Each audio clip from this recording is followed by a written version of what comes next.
प्रदेश के इन जिलों के चुनाव परिणाम क्या बदल देंगे प्रदेश की सत्ता, जानिए ये है बड़ी वजह। राष्ट्र चंडिका न्यूज भोपाल। मध्य प्रदेश में विधानसभा चुनावों के परिणामों की तैयारियां शुरू हो चुकी हैं। इन परिणामों पर जितनी नजर राजनीतिक दलों की है, उससे कहीं अधिक जनता अपनी नजर बनाए हुए है।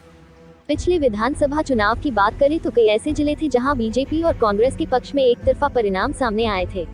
इसी को देखते हुए इस बार भी बीजेपी और कांग्रेस दोनों ही दलों की नजर इन जिलों पर बनी हुई है। छतरपुर और खरगोन का नतीजा एक जैसा था। पिछले विधानसभा चुनाव परिणाम में बीजेपी को सत्ता से बाहर होना पड़ा था।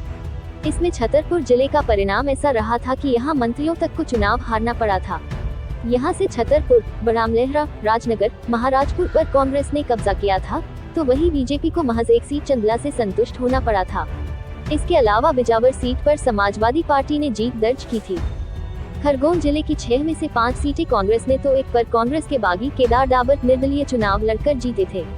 अब ये कांग्रेस के टिकट पर चुनाव मैदान में है। आदिवासी अंचल पर सबकी नजर। पिछले चुनाव में अगर कांग्रेस को जीत मिली थी और 15 साल का वनवास खत्म हुआ था, तो वो आदिवासी अंचल की वजह से ही हुआ था, क्योंकि यहाँ कांग्रेस को एक तरफ जीत मिली थी। राजनीतिक जानकार बताते हैं कि अगर आदिवासी सीट यहाँ से वहाँ होती तो कांग्रेस सत्ता में नहीं आ पाती। यही कारण है कि इस चुनाव में भी कांग्रेस का फोकस आदिवासी अंचल पर रहा है, जिसकी कमान कांतिलाल भूरिया को दी गई थी। मालवा निमाड़ में 15 जिले और 66 सीटें आती हैं। यह क्षेत्र किसान और आदिवासी बाहुल्य है। प्रदेश की 47 रिजर्व सीटों में से 22 एसटी सीटें इसी क्षेत्र में आती हैं।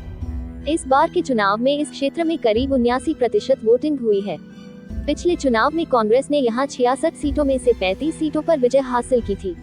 वहीं बीजेपी केवल 28 सीटों पर संतुष्ट हुई। इसी कारण मालवा निमाड़ सूबे का वो इलाका जो सत्ता की चाबी कहा जाता है। एमपी के इस इलाके ने जिसका भी साथ दिया, उसे सत्ता हासिल करने से कोई नहीं रोक सकता है। राष्ट्र चंडिका न्यूज भोपाल।